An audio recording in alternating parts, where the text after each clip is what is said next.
Hello everyone, welcome to another edition of the Orthodox Nationalists. This is Matthew Raphael Johnson. Today is the 2nd of June, 2021. This is being recorded on June 1st. As always, I appreciate everyone who has donated to this cause and this channel.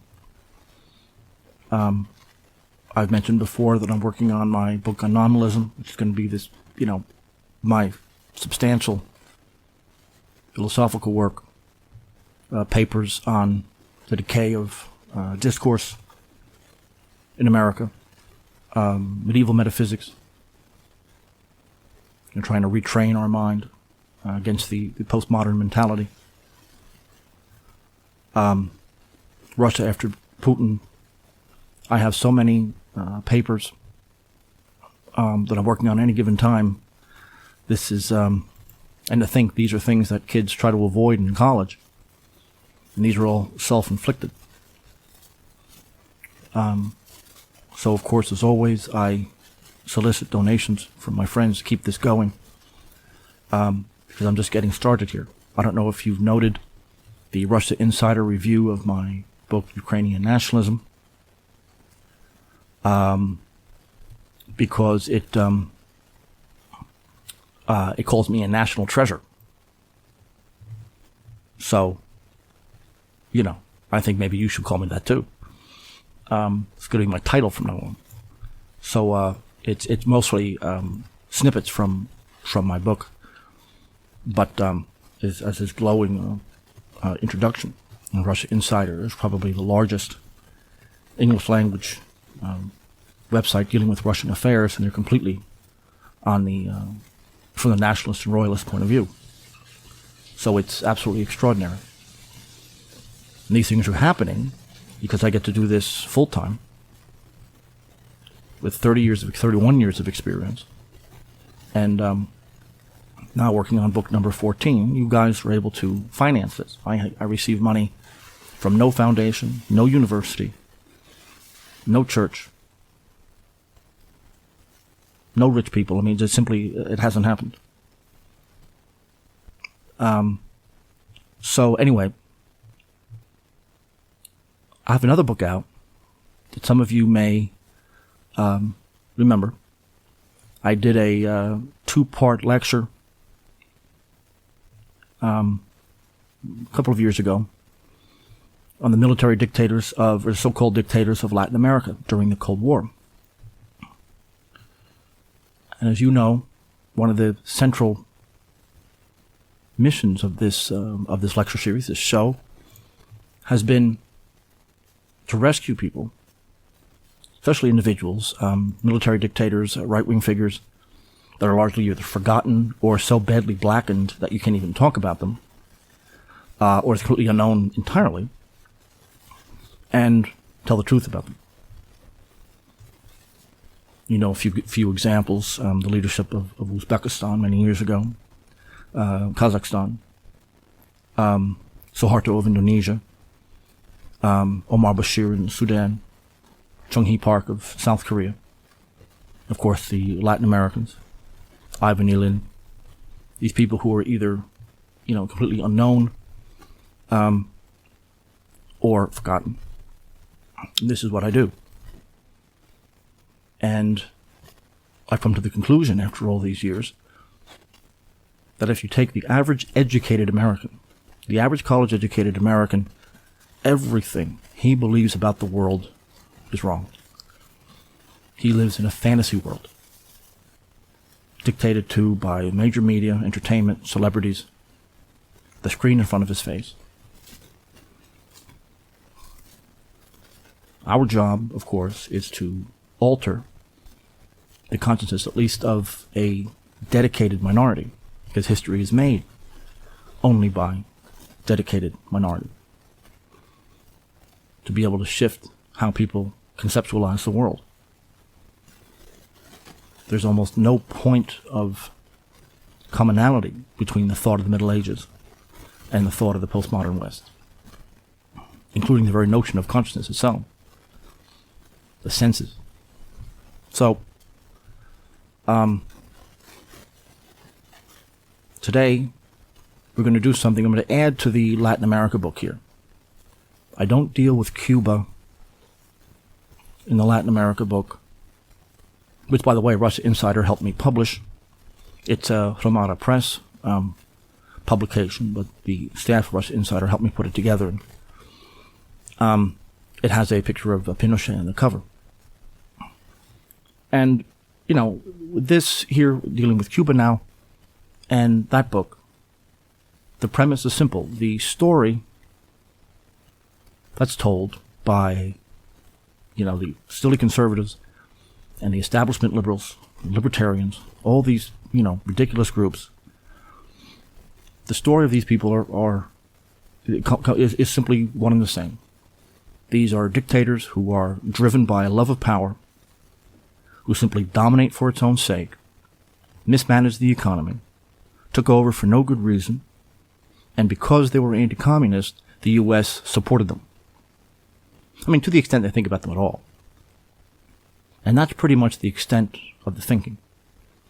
You're talking about a history of entire continents here reduced to these slogans. In the Cuban case, you need to keep in mind that the official histories of people like Batista or Castro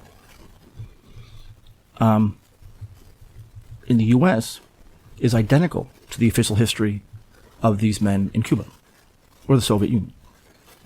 There isn't a shred of difference between the official Cuban account of Fulgencio Batista on the one hand, Castro on the other, on either side of that non-existent divide. I've said this over and over and over again, that the U.S. never supported anti-communist dictators at any level. They never supported anti-communism. Communism was never the issue. The health of the dollar, the size of the Soviet Union may have been an issue on occasion, but ideology had absolutely nothing to do with it. They did everything they could to overthrow the so-called anti-communist dictators, military leaders, and to install their either liberal or far leftist opponents. This has happened over and over and over again. But because the myth is repeated so often, and both of the artificial sides of the make-believe political debate in America say the exact same thing, it's very difficult to get to the heart of the matter. When I was researching the Latin America book, the dictators in Bolivia or Peru or Colombia, it was almost impossible to find English language sources.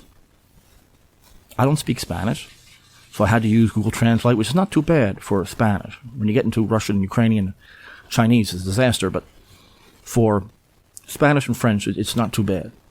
And at least get the gist of some of the articles here, at least to give me the general background. Because there was almost nothing in English giving even a neutral point of view. In Latin America, making matters worse, the Roman Catholics were on the side, generally speaking, of the leftists. They ran interference, as I've talked about Oscar Romero and the make-believe sainthood of some of these communists. So even the church there supports. So where is the defense of these men? And for the most part, they're almost completely forgotten, with the exception of Pinochet. So the level of illiteracy in this extremely important aspect of history, we're talking about an entire continent, keeping these people at the level of the third world, which has been the goal all along. Only the military took places like Taiwan or South Korea out of third world status. I want to add to that book today. I want to talk about Fulgencio Batista. Now, if you remember back in 2016, Fidel Castro died at 90 years old. And I said at the time, the absolute worship of this man exposes exactly what these people want for this country. ABC's Nightline, I'm citing from Investor's Business Daily, which had an excellent article back in 2016 on this. And ABC's Nightline said he is a George Washington of his country. He will be revered for bringing this, social services and everything else to Cubans. And the same thing was said by Andrea Mitchell of MSNBC. Martin Savage of CNN said the same. The New York Times, who supported Castro since 1957, said how he dominated his country with strength and symbolism. Not sure what that means. So there was this rush. I mean, Barbara Walters was probably the worst. And, maybe Oliver Stone. It's hard to tell. And Oliver Stone made a very poor documentary on Castro. But what is the truth of the matter? The truth, of course, is the exact opposite. Now, as they gush and worship Castro, essentially saying they support that system here, they assume, without any functional knowledge, that Batista was a maniacal tyrant controlled by the U.S., the mob ran the casinos, and that was the extent of it. And the U.S. has been trying to overthrow Castro ever since. That Batista was supported. And they never quite define what they mean by support. Anything short of invasion, I guess, is what they mean. And the massive, bipartisan attack on the sanctions that Obama had lifted and then Trump, I think, reinstalled, again, had pure monopoly control. No one really knew, except for some of the exiles, what was going on, not only under Castro, but what happened before him. And the simple answer, of course, is that Cuba would essentially be a South Korea today, had Batista and people like him continued to rule the country. The problem is, I've said many times that so many of the massacre stories from these right-wingers are mythical. From Indonesia to South Korea, it's all the same story. The fact that it's all the same story should engender suspicion, but it never does. They're simply repeated over and over again. Any opposition is immediately dismissed. But Marxism has mass cleansing of opponents as a part of the theory. That's essential to Marxism, and certainly Leninism. It's not an anomaly. If you have, let's say, a massacre during a civil war that a non-communist government engages in, it's usually not a matter of policy. It's something that they thought they had to do under the intense pressure of a war. For Marxism, they have this as a part of their theory. The Viet Cong in South Vietnam were not shy about this. They gave awards for wiping out pro-South villages. And of course, the U.S. was well aware of this, as it continued to invest in the Soviet Union that then supplied North Vietnam. The sanctions that, and I've mentioned this before, that Obama lifted from Cuba were non-existent. I have a whole paper on the nature of sanctions on my Patreon page, and sanctions essentially are stories. Sanctions could only be on very specific companies or individuals doing specific things within a certain time frame. There can't be any blanket sanction on anything. That doesn't exist. You can't tell an American company where to invest. There has to be very specific, and of course the president can make exceptions whenever he wants. By the time Obama lifted those sanctions, they essentially didn't exist.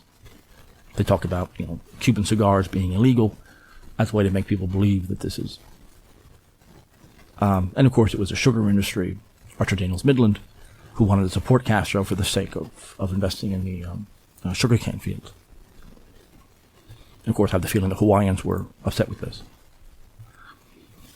The Castro regime, like the communists prior to their takeover in most countries, lie about their intentions. In my various books on the Soviet Union and old Russia, the communists after 1905 and before the revolution simply made up stories about what they believe. They all claim to believe in multi-party democracy and all this silliness. You know, liberal mush, that was enough to satisfy the British and the Americans. And Castro said the same thing. Now, he was always a Marxist. There's a myth out there that says he was somehow forced into adopting Marxism and going to the Soviet Union because the U.S. was so intransigent in their opposition to him. None of that is even remotely true. The U.S. supported Castro pretty consistently and put a massive weapons ban that it actually enforced on Batista near the end of that very minor civil war. 1958, Fidel said that no mother would ever shed a tear over violence once Batista was gone and he was in power. But of course, once he took over, the opposite was true. The massive Cuban prison system has more prisoners per capita than even in the Soviet era. The murders, the political dissidents are roughly estimated at about 140,000. And that comes from R.J. Rummel University of Hawaii. And that ended in 1987, I believe. Even Genocide Watch, which is a corporate financed institution, does say that thousands of people have been murdered, including those fleeing the island. But clearly the ruling class, through its media, does not agree. But Marxism has the cleansing of opponents as part of the revolutionary process. It's supposed to happen. But Batista was, if nothing else, a very good man. Most of these guys, the military men as he was chief of staff for a while, they take power not because they want to. They're military men. Political power always harms the functionality of an army. It distracts them. There are too many temptations. This is a disciplined institution, and a popular one. Batista was from a poor family. Castro was from a wealthy one. He never had to work. He never had a real job in his entire life.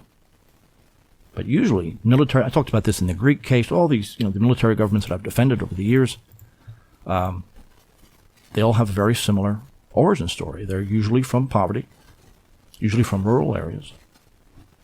And the army was not only exciting to them and patriotic, but it gave them a way to advance that very little else in that early society could offer them.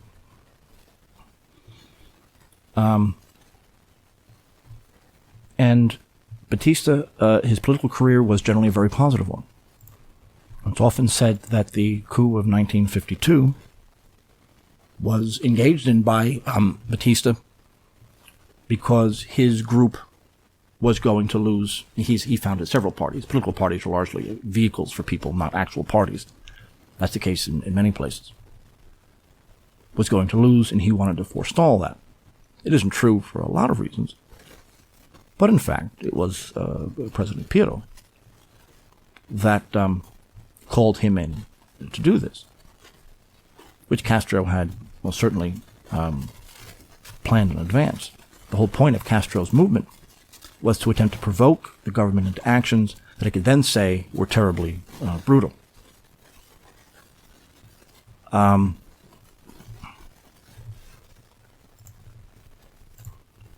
But 2 years later, 1954, he did schedule elections, despite some of the opposition's boycotting it.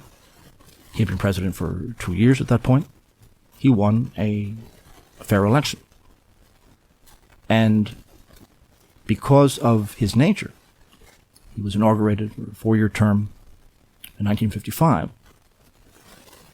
He actually believed that he could talk to the communists, and then he released Castro, who, because of his failed military adventures, had wound up in exile and prison, within a general amnesty, which was solicited by, as many have stated, the opposition parties, finance from elsewhere.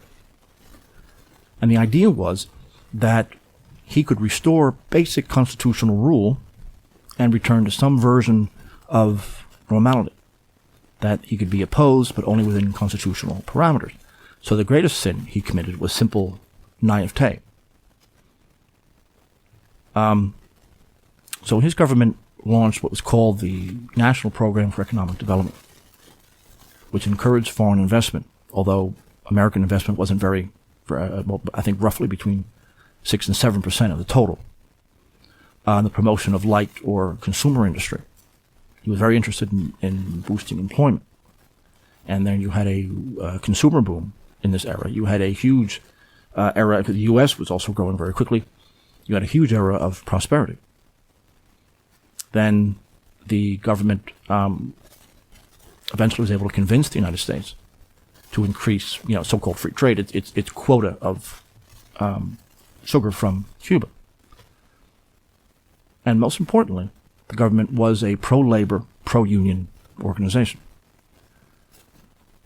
The problem is, when he opened the floodgates for foreign investment, which he had no choice but to do, non-American money came flowing in. This irritated American capital, and this is why American capital, including the Eisenhower administration itself, ended up backing Castro.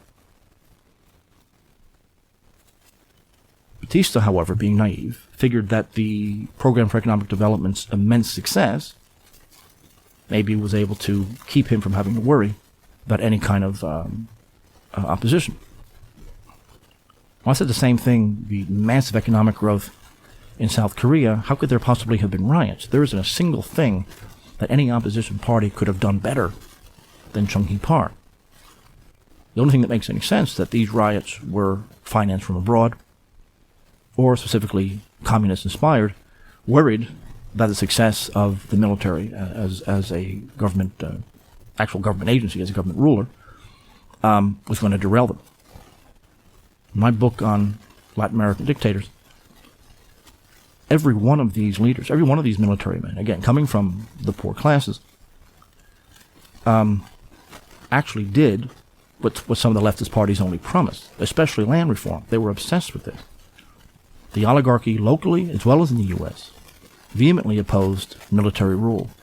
And in my book, I have CIA document, military intelligence document, one after another, condemning these military government policies. Even worse, wherever you go, anti-communist military rulers, in the actual physical process of handing over land to the landless, were attacked by communists, trying to keep that from happening. In my book on the Soviet Union, I mentioned this too, but the first thing the Soviets did was destroy actual socialist institutions in the country, the commune and the labor brotherhoods and the artels and all that, proving that, workers are not even remotely the concern of communist movements in Cuba and elsewhere. The first thing they did is liquidate actually functioning, although Christian idealist, labor institutions that actually worked for a very long time. So Batista, again, in this conservative naivete, believed that he can create what he called the civic dialogue, that he could bring all of these different groups together under the guise of civility, and especially with a massively exploding economy, and even talk about, slowly releasing power like Pinochet did in favor of some provisional government.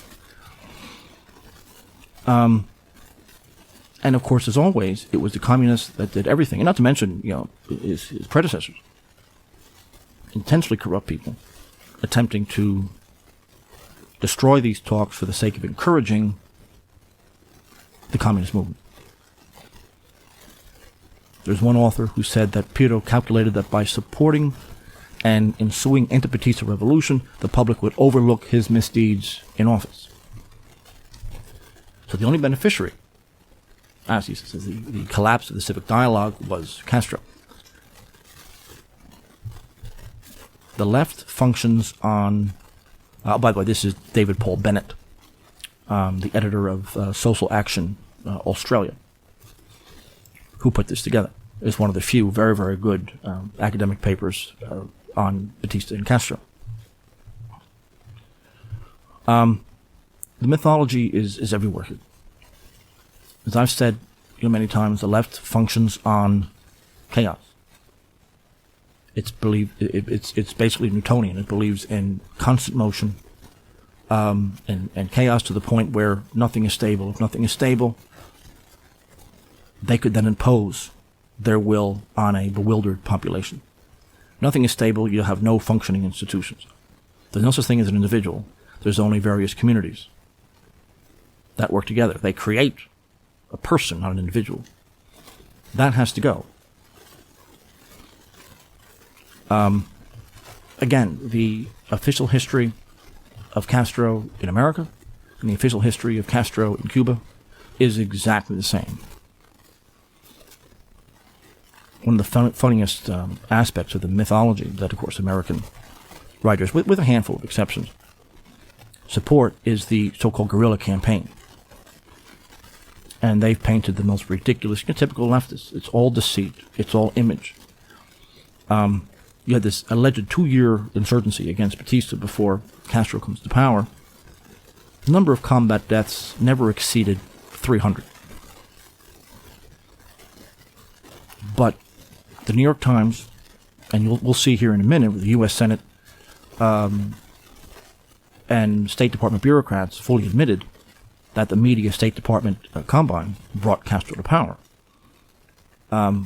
Castro used his interviews with the New York Times, specifically the ignorant Herbert Matthews, to create this myth that this insurgency was this heroic battle against oligarchy. And he was able to take the liberal movement, the 26th of July it was called, and to take this over and turn it into his. But the New York Times, Herbert Matthews, this ignorance, this willingness to believe anything so long as the leftist says it, someone who's going to ban the Catholic Church, of course, which got the New York Times very interested in. This created this story. They created this romanticized vision. Not to mention the fact that most of these groups were from the middle class. The military intelligence service, on the other hand, typical of military intelligence, are drawn from the lower classes. 26th of July movement partisans engaged in terrorism as a matter of policy, not as an anomaly. So you had so-called, but the regime only will talk about the excesses of army officers in the 1950s, based, however, on the excesses of the 26th of July movement. Whenever you hear about a massacre, whenever you hear about, some alleged, what they call human rights abuses, the question that's never asked is why. And there's a good reason for that. Because the minute you get into the history of why someone would do this, the narrative falls apart. Batista's army, despite the economic growth, was deeply divided. This, again, comes from the U.S. It comes from the media. Frankly, the Sierra Maestra campaign, which he was trying to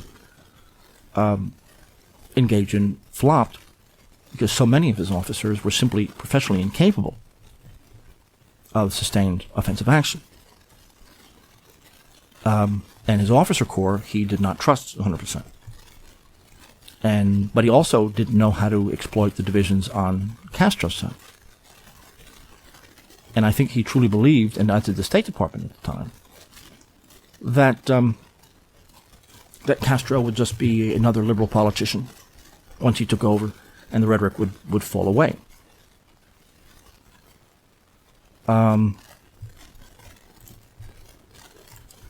1958, Castro called a general strike using the 26th of July movement, and Batista's response was a strong one, and the strike failed. Once that occurred, the 26th of July fell apart, and this is one of the ways that Castro was able to take over. The measures against this were propagandized. Even the local, he had no full control over the press, especially the American press, the New York Times, and the State Department, comments from American policy elites, were saying that now Batista is a tyrant. And so then at this point, Batista orders the army to smash Castro. He destroyed the 26th of July movement. Now he can, and he destroyed the general strike. Now he will now finally attack Castro's headquarters, and it failed. But throughout this campaign, Castro made it very clear that he was a liberal, he was a constitutional Democrat, and he would become, this is when he said, no one would ever cry over bloodshed once this is over.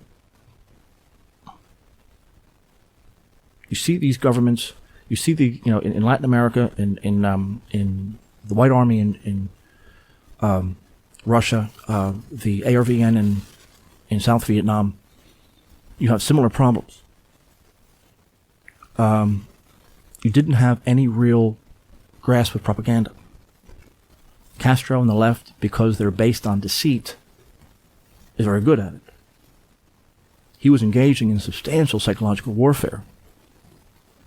And, making up stories and saying that the New York Times is on my side, the U.S. State Department, everyone hates this guy, everyone hates Batista, you guys shouldn't be fighting for him. And officers in combat would often back down. You even had contacts. Castro's movement on the one hand and Batista's officers on the other. And he was using disloyal officers to sabotage his military operations. Of course, these guys having no idea what he would do once he took over. This is when the Eisenhower administration put an arms embargo against Batista. There was no support for this man. Whatever morale was left in the army was completely destroyed. Batista then finally realized that if he didn't win this, there would be a total Marxist dictatorship over the country. So this is how a man who had a stellar record as president was very popular. Even elements of the left liked him. Pro-labor, massive economic growth, foreign investment, important to the American economy, investing in industry, light industry especially, massively growing incomes, a large army, was able to fall to pieces by a much smaller, much less popular communist insurgency in the countryside where they had absolutely no support.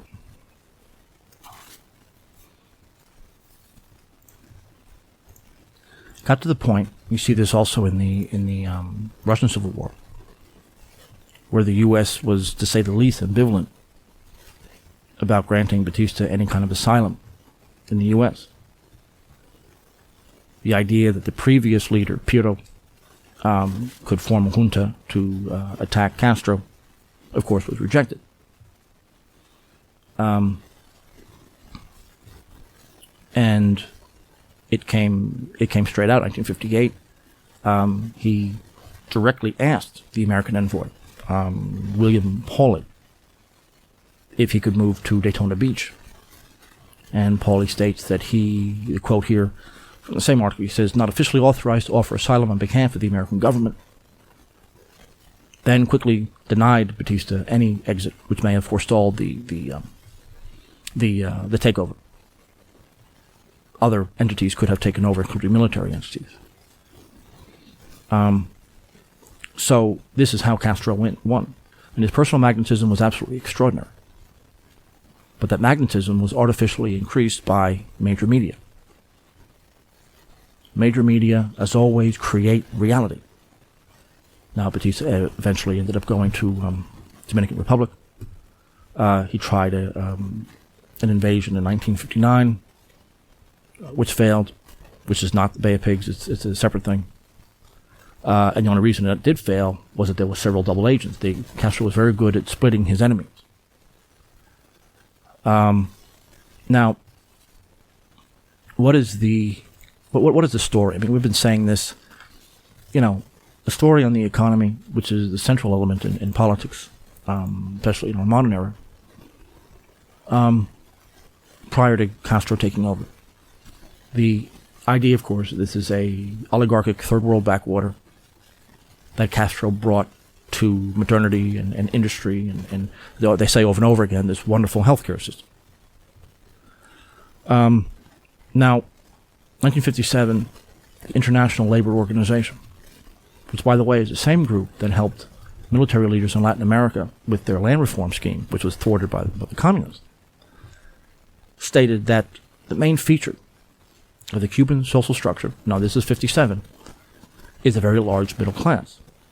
They state clearly Cuban workers are more unionized, proportional to the representation, than U.S. workers. The average wage for an 8-hour day in Cuba in 1957 is higher than for workers in Belgium, Denmark, France, or Germany. Cuban labor receives 66.6%. The U.S. at 70%, Switzerland 64%. Proportionally speaking, 44% are covered by social legislation, various assistance programs far higher than in the U.S., and this is before the revolution. There's an excellent editorial in Investor's Business Daily, which I mentioned already, that goes into great detail here. 1958, the GDP per person was the $2,400, the second highest in Latin America. Now, by 2008, that was about $3,700, a growth rate of about 1%. Cuba has the worst, absolute worst economy in all Latin America. But I suppose maybe, someplace like Haiti would be an exception. And that so-called growth is mostly in subsidies and Soviet bloc investment. Before the revolution, under Batista, Cuba had the 13th lowest infant mortality rate in the world, lower than France, Belgium, and West Germany. It's now 40th today. You know how it was accomplished? Even 40th seems pretty good, except that Cuba has one of the highest abortion rates in the world. There's been a number of Cuban exiles, several writers, saying that if there's any trouble, when the baby is born, if there's anything wrong, it is aborted. I'm sorry, obviously in the later trimesters. I shouldn't say birth. They certainly do have partial birth. But in late trimesters, if there's any problems, it is immediately aborted, regardless of the parent's wishes. This is essential Cuban policy, and one of the reasons that it is so vehemently supported by the U.S. That's why they're the 40th highest infant mortality rate in the world under Castro. If there's anything wrong with the baby, right up until the moment of birth, it is aborted without parental consent. Of course, as always, the healthcare system is this ridiculous claim the left makes when they have nothing else. Of course, high-ranking officials have their own system. Many come to the U.S., where apparently they're not allowed to go, but they go anyway. And then, of course, the system for everyone else is third world. That was not the case under Batista. Cubans can't even visit elite facilities. They could be in their own city.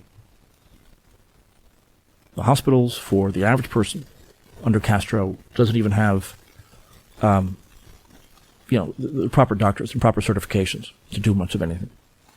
They have to bring their own sheets. They have to bring their own pillows. There's little, dirty mattresses and body fluids that don't get cleaned up. Doctors for these people make about $25 to $35 a month. They usually may have to work second jobs, substandard equipment. And remember, the left will scream about American sanctions. They do not cover medical. Never have. In fact, American sanctions didn't cover very much. But there is no sanction law, never was, against medical equipment. Now, you may say that they have, 40,000 doctors working in Latin America and elsewhere. The problem there is that doctors are trained specifically to be sent abroad. They make about $3 billion a year in hard currency from doctors working abroad from foreign states. So it's almost an export of theirs. Batista had reached almost universal literacy. The claim was that he did not. That's ridiculous. Universities have absolutely nothing to do with education. They're training for communist bureaucrats. Well, they're like American universities. You have college graduates making roughly, $9, $10 a month. This is absolutely tremendous. The absolute disaster that the so-called Cuban Revolution brought out. The elites have a very different world. That's the world that American academics are shown, not the world in the inner city and the countryside. The countryside gets very little. Now, it's said, there's an excellent article by, one of the great, more or less pro-Batista writers out there, Umberto Fontova. He wrote in The American Thinker back in 2009 about the myths and stories that the American regime talks about Fidel Castro. The basic myth, again, Batista's Cuba was a colony of the Americans, exploited by corporations, gangsters. This is the same story. And Castro, of course, rectified this because he's a moral crusader. As I said, by the late 50s, 6 or 7% of the capital in Cuba was American. Roughly a quarter of the sugar output was done by American companies. He also states that there were 6 casinos in Cuba total at the time. I mean, just one place. Biloxi, Mississippi has 12. Just one town in America.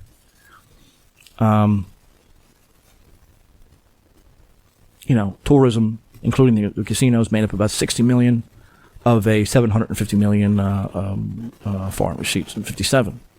And that's the product. It was $2.7 billion that year.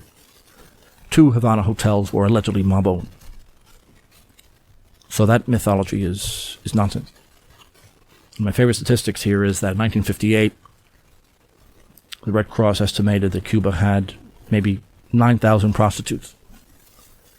Today, the estimate is 150,000. Very young.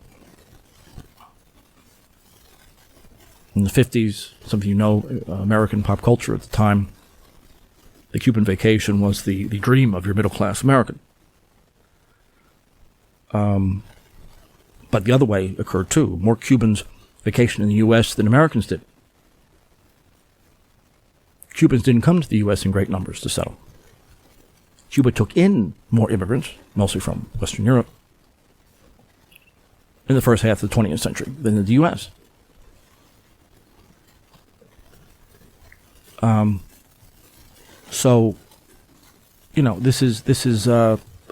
This is one myth after another here. In the healthcare thing, I forgot to mention, Batista maintained several elite hospitals, which he financed.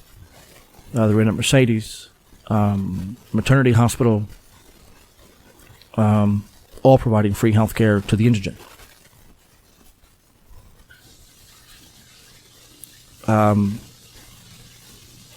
These provided free health care to the urban poor.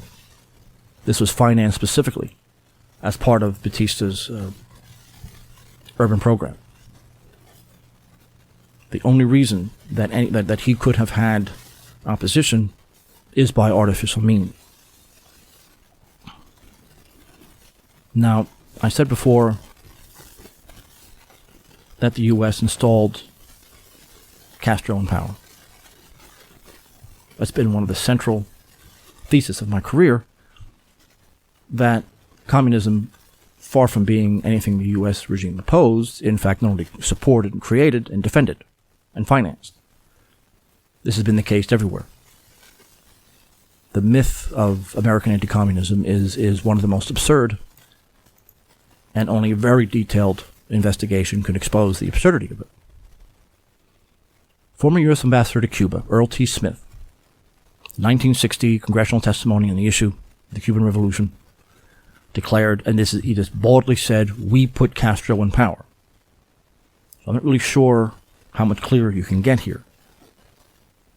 And he's talking about the CIA, the State Department, the ruling class in general, supporting, and of course the media, supporting the Castro rebel groups. Everything included to put sanctions on Batista. And finally, so much for the support of Batista, the CIA, the American government, ordered Batista to leave the country. And Earl Smith knows a bit about this because he personally delivered the message to him. As I mentioned, also denying him exile in the U.S., just like the royal family in Russia was denied exile in Britain. Now, Robert Reynolds, the CIA's Caribbean desk chief, he is a so-called specialist in the Cuban Revolution, came out and said that, well, his direct quote was, "Me and my staff were all Fidelistas, supporters of Castro." He says, everyone in the CIA and everyone at State were pro-Castro, except Ambassador Earl Smith. Now that comes not only from Reynolds' group, but also Robert Whitechin, who was a CIA operator fighting Batista in Santiago, Cuba. The U.S. gave recognition to Cuba faster than it gave recognition to Batista's. And the first thing the U.S. did when Castro took over was give $200 million in subsidies for his economic development. 1959, Philip Bonsall, who was the next liberal U.S. ambassador to Cuba, tipped Castro off to conspiracies to overthrow him. Anti-communist Cubans, especially in the countryside, were everywhere. He then turned around and said that the U.S., in its capacity, is a vulture preying on humanity. The anti-Castro plot was foiled, and the plotters in prison were executed. This was a very large number. You had many anti-Castro people, especially early on.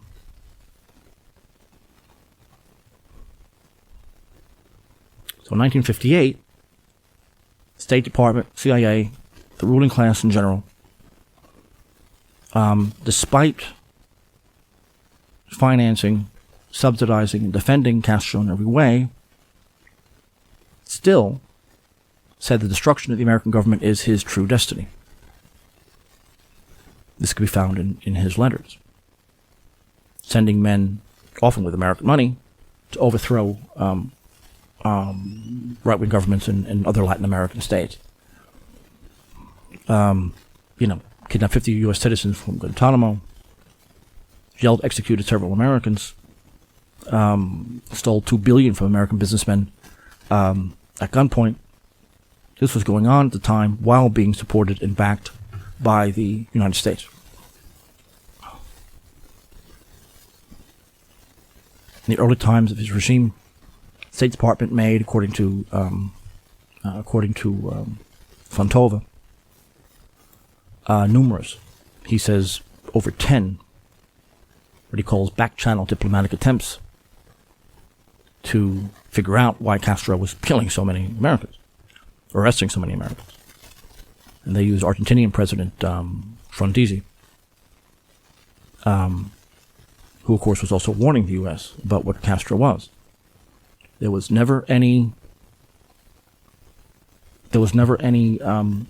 opposition to him. There was never any attacks on him. But the murders and thefts and everything else led to what can only be considered a deliberately botched Bay of Pigs. Almost immediately thereafter.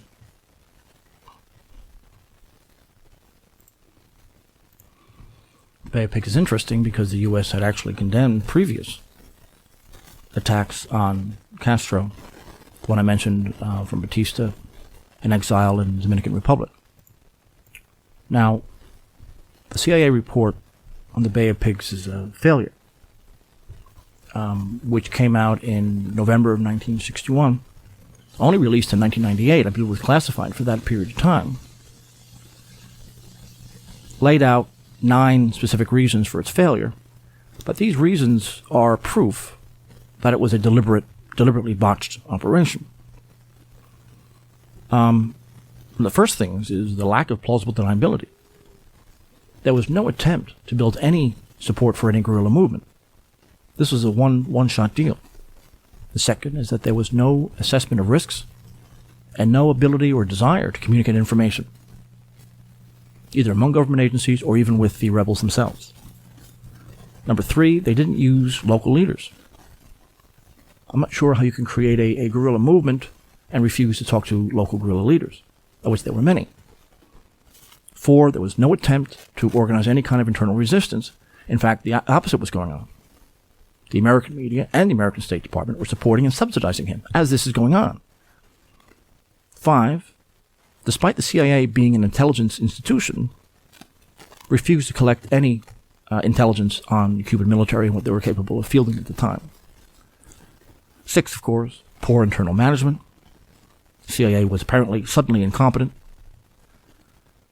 7, they put their lowest level people in charge of this. The high quality people were put elsewhere. 8, believe it or not, refusing to use Spanish speakers. Most of these people CIA people were not Spanish speakers, believe it or not. And number 9, there was no contingency plan. There was really no agenda. This is called the Survey of the Cuban Operation, and that was put together by CIA Inspector General Lyman Kirkpatrick. So I'm not entirely sure if this could be anything other than a way to buttress Castro's government. Can you imagine this level of incompetence? We know the CIA is corrupt. We know that they support the far left. They always have. But you can't go from, as I've already quoted, having the American policy elites supporting Castro, openly supporting Castro. The one ambassador saying the entire State Department was pro-Castro, to suddenly creating an invasion. That doesn't make any sense. You can't do this. It was an attempt to buttress Castro's rule because the fact of the matter, the Bay of Pigs consolidated Castro's rule. Castro was, like communist governments are early on, very shaky. They don't have strong base of support. They are just revealing what their true agenda is. And the way that the propagandists, both in the U.S. and in Cuba, described everything, suddenly Castro becomes actually popular. He's defending Cuban sovereignty. So somehow an internationalist becomes a nationalist overnight. Now, it isn't the case that suddenly he called himself a Marxist-Leninist at that point. He was calling himself that for a long time and made that very clear. Of course, the State Department and the CIA knew that anyway. But this is allegedly evidence that the U.S. was anti-Castro. But there is no way that those 9 things the CIA itself termed reasons for its failure can be anything but deliberate. And of course, it was mostly Cubans that were being killed.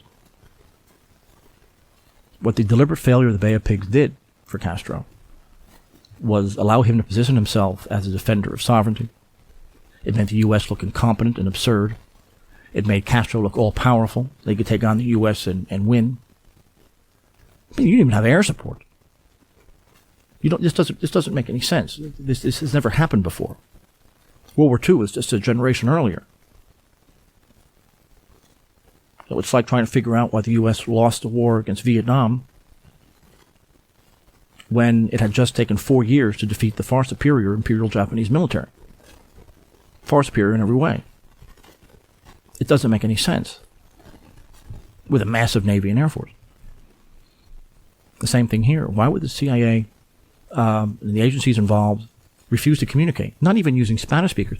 This whole thing was a deliberate attempt to make Castro seem invincible. He was the American man in Cuba.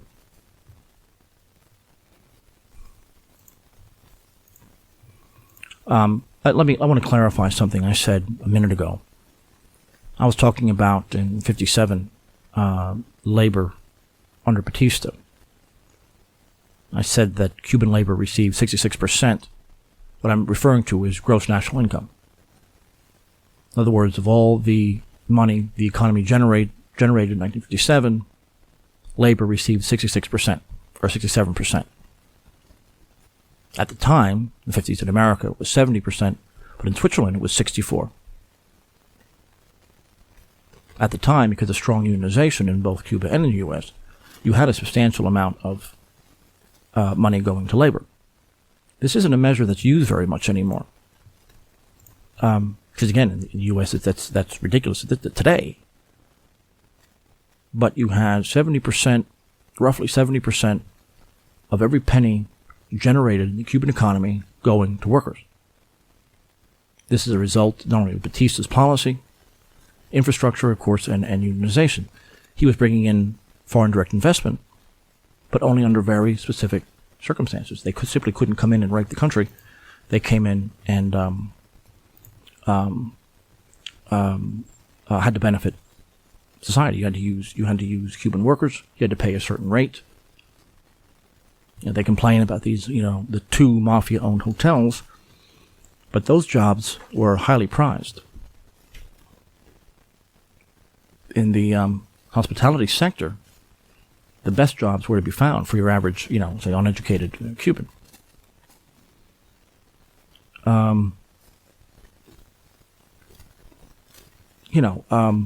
Anyway, that's what I meant by that. It's the percentage of the national income. So, the point is, Bay of Pigs was simply yet another means whereby the U.S. supported Castro, and of course dispensed with a large number of Cuban exile. You end up having some of the, and really the one thing is the abortion rate, which the last time I studied Batista's government I kind of forgotten about. I think I kind of just blocked it out. You may understand now why the left saw Cuba as a inspiration. This is the regime that they are installing and have installed in the U.S. It is a one-party state, a tightly controlled media, and political dissidents are thrown in prison. They're not as yet being executed, although there are a few examples of that, like Edgar Steele. But the simple difference between the so-called Capitol storming, whatever that is, despite the left having done that many times, and the riots of last year is all the evidence you need. They were killing cops. They were killing white people. They were blinding federal marshals. That case in Portland, they're still rioting in Portland. And no one says a word. In fact, police are told to stand down. And entire areas of the cities, including police stations, were given to the rioters by the city officials. So here you have yet another example of the ridiculous point of view of American academics, court historians, journalists.